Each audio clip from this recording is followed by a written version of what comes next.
अंजलि और उसका पति समीर एक नए फ्लैट में शिफ्ट हुए थे।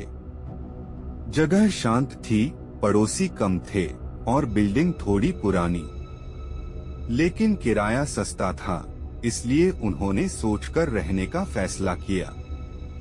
फ्लैट में एक चीज अजीब थी, दीवार के बीचों बीच एक पुरानी बंद खिड़की। फ्लैट में 2 खिड़कियां थी, लेकिन ये तीसरी कभी खुलती नहीं थी।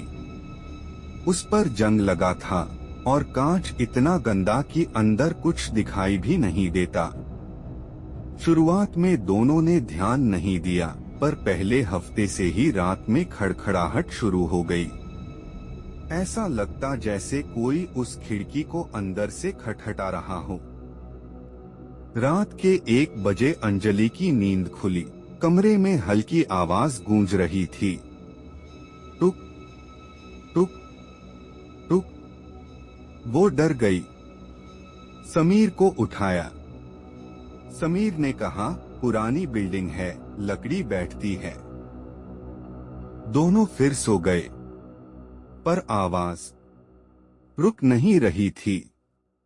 अगले दिन सफाई करते समय अंजलि ने खिड़की के पास एक अजीब चीज देखी।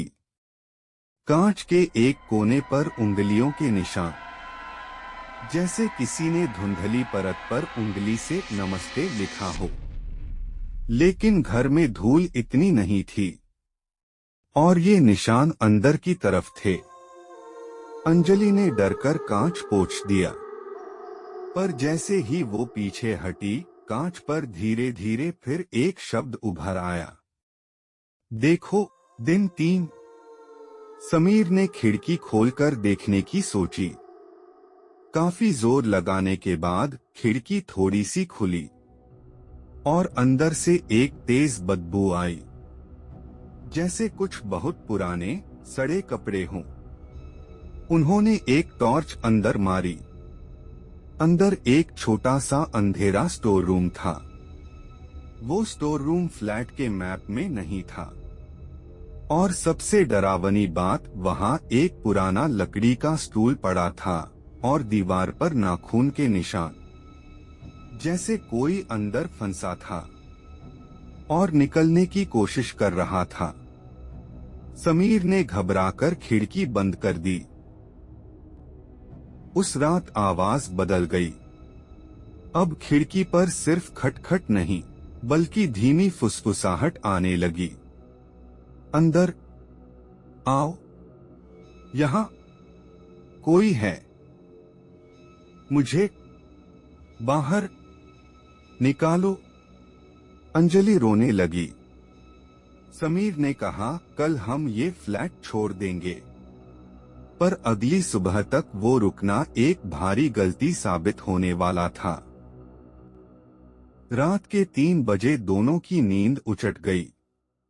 पूरे कमरे में ठंड फैल चुकी थी, जैसे कोई खिड़की खुली हो। उन्होंने देखा, तीसरी खिड़की पूरी खुली थी और स्टोर रूम के अंदर कोई खींचते हुए बाहर आ रहा था।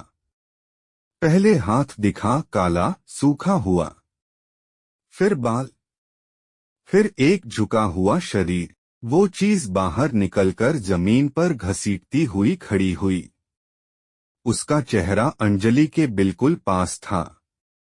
आंखें गड्ढों में धंसी हुई, मुंह एक अस्वाभाविक मुस्कान में फैला हुआ। और उसने वही शब्द फुसफुसाए, देखो। अगली सुबह पड़ोसियों ने दरवाजा नहीं खुलता देखा। पुलिस आई। फ्लैट खाली था, बस खिड़की अंदर से बंद थी और कांच पर सिर्फ 2 शब्द लिखे थे, 2 और।